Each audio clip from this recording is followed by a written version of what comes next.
اور مسلمانوں کو ایذائیں پہنچانے میں کسی قسم کی کوئی کسر نہیں چھوڑی، بلکہ اس بدبخت نے تو نبی کریم صلی اللہ علیہ وآلہ وسلم کو قتل کرنے کے کئی بار منصوبے بنائے اور نبی کریم صلی اللہ علیہ وآلہ وسلم پر دست درازی کرتا رہا، لیکن اللہ تعالیٰ کے اپنے پیارے حبیب صلی اللہ علیہ وآلہ وسلم کے ساتھ خاص حفاظت تھی، لہٰذا وہ آپ صلی اللہ علیہ وآلہ وسلم کو کبھی نقصان نہ پہنچا سکا اور اپنے مذموم ارادوں میں ہمیشہ ناکام رہا۔ کہتے ہیں ایک دن ابو جہل نے قریشیوں سے مخاطب ہو کر کہا کہ محمد ہمارے دین میں عیب نکالتا ہے، ہمارے آباء و اجداد اور معبودوں کی توہین کرتا ہے، اس لیے میں اللہ سے عہد کرتا ہوں کہ کل ایک بھاری پتھر لے کر بیٹھوں گا اور جب وہ سجدہ کرے گا تو اس پتھر سے اس کا سر کچل دوں گا۔ اللہ اکبر۔ جب صبح ہوئی تو وہ ویسا ہی پتھر جیسا کہ اس نے بیان کیا تھا لے کر انتظار میں بیٹھ گیا۔ رسول اللہ صلی اللہ علیہ وآلہ وسلم آئے جیسا کہ آیا کرتے تھے، پھر رسول اللہ صلی اللہ علیہ وآلہ وسلم نماز میں مشغول ہو گئے۔ جیسے ہی آپ صلی اللہ علیہ وآلہ وسلم سجدے میں گئے، ابو جہل پتھر اٹھا کر آپ صلی اللہ علیہ وآلہ وسلم کی طرف بڑھا۔ جب وہ آپ صلی اللہ علیہ وآلہ وسلم کے قریب آیا تو شکست خوردہ حالت میں لوٹا۔ اس کا رنگ فق تھا اور وہ ایسا مرعوب تھا کہ اس کے دونوں ہاتھ اس کے پتھر سے چپک گئے تھے کہ وہ بمشکل اپنے ہاتھ سے پتھر پھینک سکا۔ قریش کے لوگ اس کے پاس آئے اور پوچھنے لگے، اے ابو جہل تمہیں کیا ہوا؟ اس نے کہا، میں نے گزشتہ رات جو بات کہی تھی وہی کرنے کے لیے کھڑا ہوا تھا، جب میں ان کے قریب پہنچا تو ایک اونٹ آڑے آ گیا۔ خدا کی قسم میں نے کبھی بھی کسی اونٹ کی کھوپڑی، گردن اور دانت اس اونٹ کی طرح نہیں دیکھے، وہ مجھے کھانا چاہ رہا تھا۔ دوستو، جہاں ابو جہل کی اسلام دشمنی کے اور بہت سے واقعات ہیں، ان واقعات میں ایک اہم واقعہ دارالندوہ میں رسول اللہ صلی اللہ علیہ وآلہ وسلم کے قتل کا منصوبہ ہے، جس کے نتیجے میں اللہ کی طرف سے رسول اللہ صلی اللہ علیہ وآلہ وسلم کو ہجرت کا حکم ہوا۔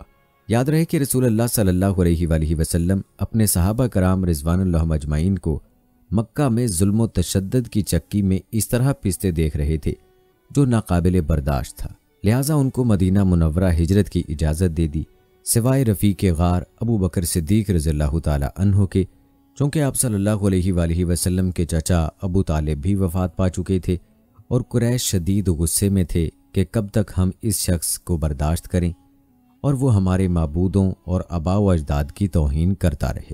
چنانچہ وہ منصوبے بنانے لگے کہ ہمیں ان کو قید کر دینا چاہیے یا جلا وطن کر دینا چاہیے یا پھر قتل کر دینا چاہیے تاکہ ہم ان سے چھٹکارا حاصل کر لیں۔ پھر قریش کے سرداران اپنے مشورہ گاہ دارالندوہ میں خفیہ طور پر نبی کریم صلی اللہ علیہ وآلہ وسلم کے خلاف فیصلہ لینے کو جمع ہوئے۔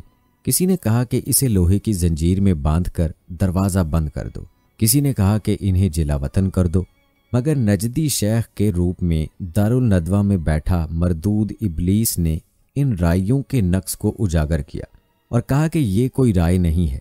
پھر ابو جہل بن حشام نے یہ رائے دی کہ ہم ہر قبیلے سے ایک قوی جوان کو منتخب کریں، ہم ان میں سے ہر ایک جوان کو ایک تیز تلوار دیں، وہ سب کے سب ایک ہی ضرب سے ان کو قتل کر دیں۔ جب وہ اسے اس طرح قتل کریں گے تو ان کا خون مختلف قبائل میں بانٹ جائے گا۔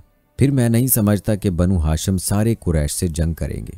جب اس صورتحال کا بنو ہاشم مشاہدہ کریں گے تو دیت لینے پر راضی ہو جائیں گے، پھر ہم ان کو دیت دے دیں گے۔ نجدی شیخ کی صورت میں بیٹھے ابلیس نے کہا کہ بات تو یہ ہے جو اس آدمی نے کہی، اور اس رائے کے بعد کوئی رائے نہیں ہے، لہٰذا پوری قوم اس پر تیار ہو گئی۔ کہتے ہیں رسول اللہ صلی اللہ علیہ وآلہ وسلم اور کسی مسلمان کو اس منصوبے کا علم نہیں تھا۔ جبرائیل علیہ السلام آپ صلی اللہ علیہ وآلہ وسلم کے پاس آئے اور کہا، آپ صلی اللہ علیہ وآلہ وسلم اپنے جس بستر پر رات گزارتے تھے اس پر رات نہ گزاریں۔ جب رات تاریک ہوئی تو سب کے سب قتل کے ارادے سے آپ صلی اللہ علیہ وآلہ وسلم کا انتظار کر رہے تھے کہ آپ صلی اللہ علیہ وآلہ وسلم کب سوتے ہیں تاکہ وہ سب آپ پر ٹوٹ پڑیں۔ رسول اللہ صلی اللہ علیہ وآلہ وسلم نے حضرت علی رضی اللہ تعالی عنہ سے کہا، میرے بستر پر لیٹ کر میری اس حضرمی ہری چادر کو اوڑھ کر سو جاؤ، کوئی ناپسندیدہ عمل ان کی طرف سے تمہیں پیش نہیں آئے گا۔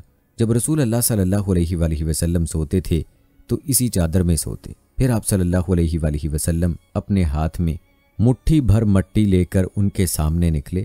پھر آپ صلی اللہ علیہ وآلہ وسلم وہ مٹی ان تمام کے سر پر ڈالتے ہوئے سورہ یاسین کی آیت 1 تا 5 کی تلاوت کر رہے تھے۔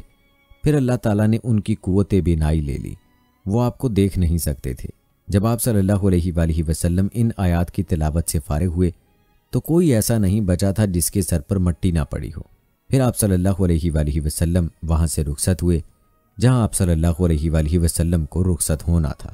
دوستو یاد رہے کہ 13 سالہ مکی دور میں نبی اکرم صلی اللہ علیہ وآلہ وسلم کو مختلف قسم کے ذہنی اور جسمانی مصائب و آلام سے دوچار ہونا پڑا۔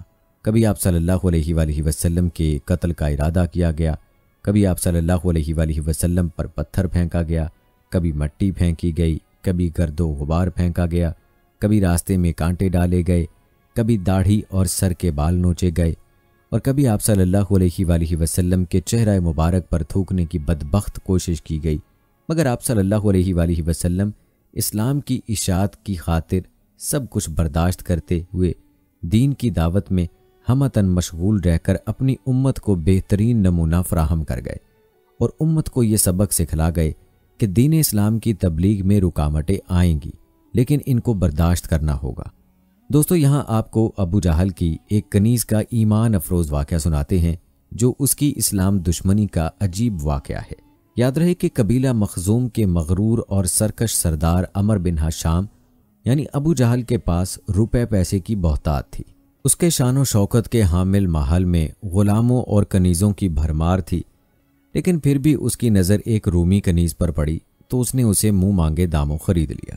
اس لیے نہیں کہ اسے ملازمہ کی ضرورت تھی بلکہ اس لیے کہ یہ سرخ و سفید خوبصورت کنیز اس کے دل کو بھا گئی تھی۔ زنیرہ اکثر سوچا کرتی تھی کہ میں کون ہوں؟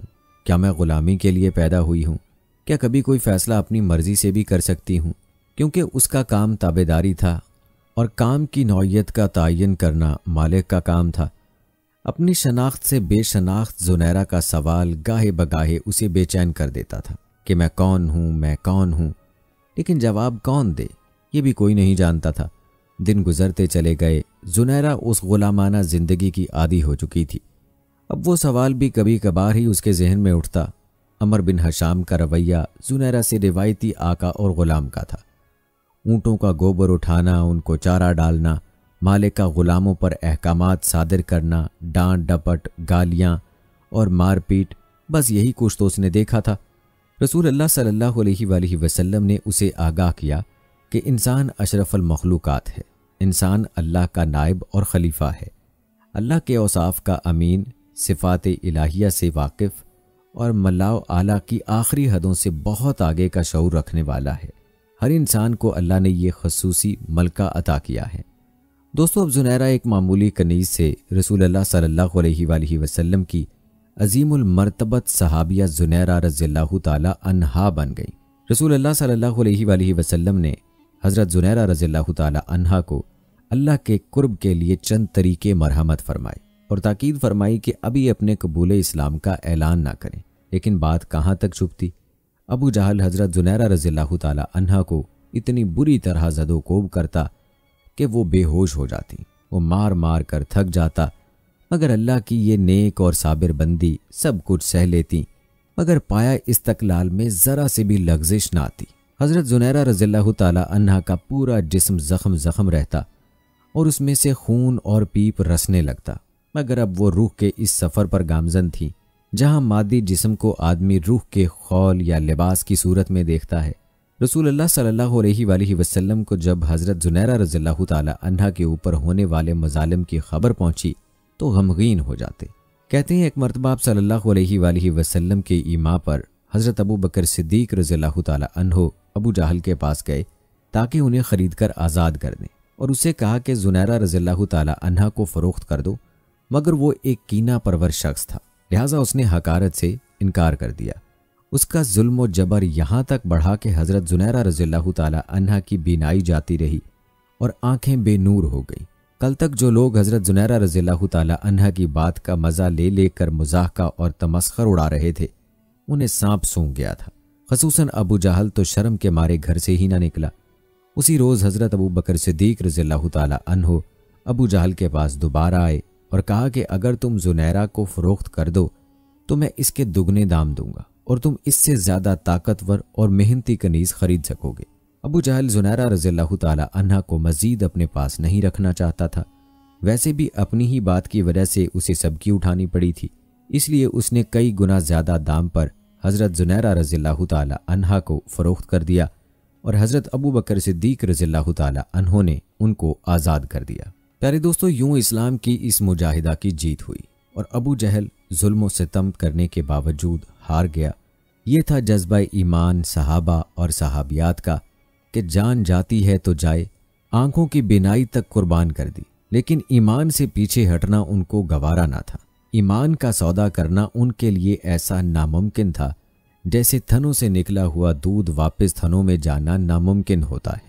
یہاں آپ کو ابو جہل کے ظلم کا ایک اور واقعہ بتاتے ہیں جو کہ اسلام کی پہلی شہید خاتون حضرت سمیہ بنت خبات رضی اللہ تعالی عنہا کی شہادت کا دردناک واقعہ ہے۔ حضرت سمیہ قبیلہ بنی مخزوم کی رئیس ابو حذیفہ بن مغیرہ کی کنیز تھی۔ آپ کی شادی حضرت یاسر بن عامر سے ہوئی۔ یاسر یمن کے رہنے والے تھے۔ حضور صلی اللہ علیہ وآلہ وسلم کی پیدائش سے 5 سال پہلے اپنے 2 بھائیوں کے ساتھ اپنے ایک گمشدہ بھائی کی تلاش میں مکہ آئے تھے، لیکن بھائی نہ ملا۔ یاسر کے دونوں بھائی واپس چلے گئے اور یاسر مکہ میں رہنے لگے۔ یہاں ان کی دوستی ابو حذیفہ سے ہو گئی۔ انہوں نے اپنی کنیز سمیہ کی شادی یاسر سے کر دی۔ ان کے 3 بیٹے عمار، عبداللہ اور حریث پیدا ہوئے۔ کہا جاتا ہے کہ حضرت عمار کے پیدا ہونے پر ابو حذیفہ نے سمیہ رضی اللہ تعالی عنہا کو آزاد کر دیا تھا۔ ابو حذیفہ کی موت کے بعد ابو جہل اس قبیلے کا سردار بن گیا اور زبردستی اس خاندان کو اپنی غلامی میں لے لیا۔ مکہ میں زندگی بسر کرنے والا یہ خاندان یقیناً نبی کریم صلی اللہ علیہ وآلہ وسلم کے کردار، ان کی سچائی اور ان کے اخلاق سے خوب واقف تھا۔ اس لیے جب نبی کریم صلی اللہ علیہ وآلہ وسلم نے توحید دعوت پیش کی تو فوراً آپ صلی اللہ علیہ وآلہ وسلم پر ایمان لے آئے اور اسلام قبول کر لیا۔ ابو جہل کو جب ان کے اسلام لانے کی خبر ہوئی تو وہ ان پر سختی اور ظلم کرنے لگا۔ مکہ کے دوسرے سردار ابو امیہ وغیرہ بھی اسلام دشمنی میں ابو جہل کا ساتھ دیتے تھے، چنانچہ اس ظلم و ستم میں وہ بھی ابو جہل کے ساتھ شامل ہو گئے۔ حضرت یاسر رضی اللہ تعالی عنہ اور حضرت سمیہ رضی اللہ تعالی عنہا دونوں ہی جسمانی طور پر ضعیف اور کمزور تھے۔ وہ بوڑھے ہو چکے تھے لیکن اسلام پر مضبوطی سے قائم تھے۔ مشرکین مکہ کا کوئی ظلم بھی ان کو اسلام سے ذرا برابر بھی دور نہیں کر سکا۔ یہی حال ان کے بیٹوں حضرت عمار اور حضرت عبداللہ کا تھا۔ سخت گرمی میں انہیں لوہے کی زرہیں پہنا کر مکہ کی تپتی ریت پر لٹا دیا جاتا، ان کی پیٹھ پر گرم کوئلے رکھے جاتے۔ سرد موسم میں ٹھنڈے پانی میں غوطے دینا کفار کا روزانہ کا معمول تھا۔ ماں باپ کے سامنے بچوں کو تکلیف دی جاتی اور بچوں کے سامنے والدین کو مارا پیٹا جاتا۔ اس خاندان پر اس قدر سختیاں اور ظلم دیکھ کر نبی کریم صلی اللہ علیہ وآلہ وسلم نے ان کے حق میں فرمایا، اے آل یاسر، صبر کرو، تمہارا مقام جنت ہے۔ دوستو یاد رہے کہ اس دور میں قریش کی نظر میں عورت کی حیثیت بے جان کھلونے سے زیادہ نہ تھی۔ عورت کا کام محض مرد کی خدمت کرنا اور اس کا ہر حکم بجا لانا تھا۔ اہل قریش اور خاص طور پر بنو مغیرہ اس بات کو اپنے کے لیے باعث شرم سمجھتے تھے کہ ایک معمولی بوڑھی کنیز اس قدر ظلم و تشدد کے بعد بھی ہمارا مذہب اور اس کے رسم و رواج چھوڑ کر ایک نئے دین پر قائم رہے، اور بنو مغیرہ کی طاقتور سردار کے سامنے مضبوطی سے کھڑی ہے۔ کہتے ہیں ایک دن ابو جہل کو حضرت سمیہ رضی اللہ تعالی عنہ پر شدید غصہ آیا۔ پہلے انہیں گالیاں دیں، پھر برچھی کا وار کر کے شہید کر دیا۔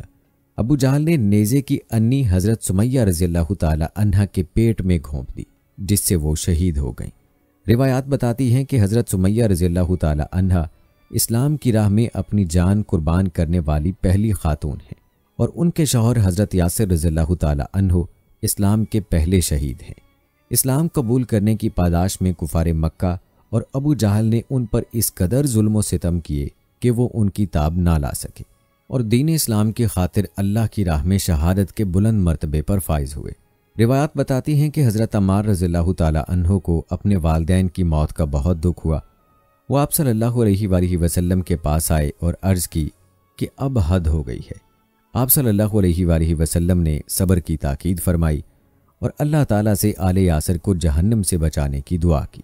روایات میں آتا ہے کہ غزوہ بدر میں جب ابو جہل مارا گیا تو آپ صلی اللہ علیہ وآلہ وسلم نے عمار رضی اللہ تعالی عنہ سے فرمایا، دیکھو اللہ تعالیٰ نے تمہاری ماں کے قاتل کا فیصلہ کر دیا ہے۔ دوستو یہ تھے چند واقعات ابو جہل کی اسلام دشمنی کے۔ چلیے اب آپ کو ایک تاجر اور ابو جہل کا واقعہ سناتے ہیں جس میں نبی کریم صلی اللہ علیہ وآلہ وسلم کے ایک عظیم معجزے کا تذکرہ بھی ہے۔ کہتے ہیں مکہ کے گرد کئی چھوٹے چھوٹے قبیلے مقیم تھے، انہی میں سے ایک قبیلہ بنو اوراش تھا۔ ایک شخص جو کہ بنو اوراش قبیلے سے تعلق رکھتا تھا، اس کے پاس کوئی مستقل روزگار نہ تھا اور نہ ہی وہ اعلیٰ درجے کا کوئی تاجر تھا۔ تاہم اس دور میں کیونکہ تجارت کا پیشہ خاصا اہم ہوا کرتا تھا، لہٰذا اس نے بھی ویسا ہی کیا۔ وہ اپنے پاس موجود رقم کے مطابق اپنے قبیلے سے مویشی خریدتا اور مکہ میں انہیں لا کر بیچ دیا کرتا۔ کیونکہ بڑے بڑے سردار وہاں موجود تھے، یہ کام اس کا معمول بن چکا تھا۔ وہ اکثر جانور مکہ کے بازار میں لا کر بیچتا۔ کہتے ہیں کسی بدبخت نے اسے یہ بھی کہہ رکھا تھا کہ نعوذ باللہ، یہاں پر ایک جادوگر ہے، بس تم اس کے بہکاووں سے بچ کر رہنا۔ اس نے نبوت کا دعویٰ کیا ہے۔ اب اس تاجر کے لیے یہ جگہ نئی تھی، اس لیے اس نے اس بتانے والے شخص کا یقین کر لیا اور مزید کوئی سوال نہ کیا۔ ایک دن وہ تاجر اپنے ہمراہ 2 بہترین اونٹ فروخت کے لیے لایا، لیکن اس کی بدقسمتی کہ اس دن وہ اونٹ ابو جہل نے خرید لیے، اور جب قیمت ادا کرنے کی باری آئی تو کہنے لگا کل میرے گھر آ کر پیسے وصول کر لینا۔ تاجر نے کہا میں آپ کا گھر کہاں تلاش کروں گا؟ ابو جہل نے اسے اپنے گھر کا راستہ سمجھا دیا۔ خیر وہ بیچارہ مرتا کیا نہ کرتا، ابو جہل کی ظالمانہ سرداری کا کچھ علم اس کو تھا ہی، اس لیے اس نے زیادہ زور نہیں دیا اور اگلے روز قیمت لینے پر راضی ہو گیا۔ مکہ میں اس تاجر کا کوئی نہ تھا، نہ کوئی گھر نہ ٹھکانہ۔ رات اس نے گلیوں میں گزار دی۔ اگلی صبح وہ ابو جہل کے گھر پہنچا، دروازے پر دستک دی۔ ابو جہل باہر آیا، اسے دیکھ کر اس شخص نے اپنی قیمت کا تقاضا کیا تو کہنے لگا ابھی میرے پاس پیسے نہیں ہیں، تم کل آ جانا۔ وہ تاجر بہت مایوس ہو کر آ گیا۔ اگلے روز بھی ایسا ہی ہوا۔ خیر 3 دنوں تک ابو جہل کے دروازے پر جاتا رہا، لیکن ابو جہل نے اس کی قیمت ادا نہیں کی۔ اسی طرح 3 دن گزر گئے۔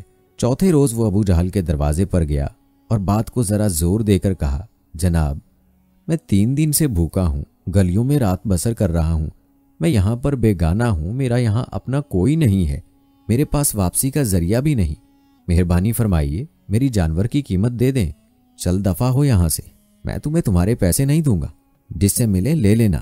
وہ تاجر تو جیسے حواس باختہ ہو گیا۔ 3 دن مسلسل انتظار کے بعد پیسوں کی ادائیگی سے اس کو کوڑا جواب مل گیا۔ اس کی سمجھ میں نہیں آ رہا تھا کہ میں کیا کروں۔ آس پاس کے لوگوں سے پوچھنے لگا کوئی مجھے بتا دو کہ مکہ کے سردار کہاں ملیں گے تاکہ میں ان سے شکایت کروں، شاید وہ میری مدد کریں۔ اسے بتایا گیا کہ خانہ کعبہ میں چلے جاؤ، مکہ کے سردار وہیں پر موجود ہوں گے۔ وہ پوچھتا پوچھتا خانہ کعبہ کے پاس آ گیا۔ وہ تاجر کہتا ہے کہ میں حرم شریف میں داخل ہوا تو دیکھا کہ ایک ٹولی میں ابو سفیان، عتبہ، شیبہ، دیگر سردار بیٹھے ہیں۔ ان کے پاس گیا، کہنے لگا مجھے آپ لوگوں کی مدد کی ضرورت ہے، میں پردیسی ہوں، یہاں جانور فروخت کرنے آیا تھا، لیکن ایک شخص نے مجھ سے جانور تو لے لیے مگر پیسے نہیں دیتا۔ عتبہ نے گرج کر کہا کون ہے جو تمہارے پیسے نہیں دیتا؟ مجھے بتاؤ، میں اسے دیکھتا ہوں۔ تاجر کہتا ہے کہ میں نے کہا کہ اس کا نام ابو جہل ہے۔ وہ سب خاموش ہو گئے، ان کی گردنیں جھک گئیں، کہنے لگے کہ تم بہت برے آدمی کے ہاں پہنچ گئے ہو، ہم کچھ بھی نہیں کر سکتے کیونکہ وہ ہم سے بھی زیادہ طاقتور سردار ہے۔ یہ سن کر میرے پیروں تلے سے زمین نکل گئی، میں کانپنے لگا کہ اب میں کیا کروں، میرے پاس تو اب کچھ بھی نہیں۔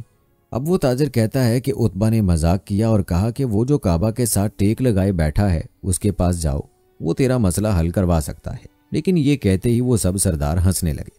تاجر کہتا ہے کہ میں حیران ہوا، مجھے ان کے پاس جانے کو بھی کہتے ہیں، میرا مذاق بھی کرتے ہیں، میں کروں تو کیا کروں؟ لیکن ڈوبتے کو تنکے کا سہارا۔ اب وہ تاجر نبی کریم صلی اللہ علیہ وآلہ وسلم کی جانب چل پڑا۔ وہ آپ صلی اللہ علیہ وآلہ وسلم کو نہیں پہچانتا تھا، لہٰذا اس نے آپ صلی اللہ علیہ وآلہ وسلم کو وظائف پڑھتے دیکھا تو ایک طرف بیٹھ گیا، یہ سوچ کر جب آپ فارغ ہوں گے تو وہ عرض کرے گا۔ مگر سبحان اللہ، شان مصطفیٰ صلی اللہ علیہ وآلہ وسلم کہ جیسے ہی وہ آدمی پیچھے آ کر بیٹھا، آپ صلی اللہ علیہ وآلہ وسلم نے اپنا رخ انور اس کی طرف پلٹ لیا اور صرف 2 باتیں کی۔ فرمایا پردیسی لگتے ہو اور پریشان معلوم ہوتے ہو۔ وہ تاجر کہتا ہے کہ مجھے ایسا لگا کہ جیسے مجھے میری بچھڑی ماں مل گئی ہو۔ ان کی شفقت اور پیار کو دیکھ کر میری آنکھوں سے آنسوں کی لڑیاں بہہ نکلی۔ جیسے ہی میری آنکھوں سے آنسو نکلے، نبی پاک صلی اللہ علیہ وآلہ وسلم نے نہ میرا نام پوچھا اور کام، بلکہ میرے کندھے پر تھپکی دی اور فرمایا فکر نہ کر، تو جیسے کہے گا تیرا کام ہو جائے گا۔ حضور صلی اللہ علیہ وآلہ وسلم نے میرا بازو تھاما اور مجھے گھر لے آئے۔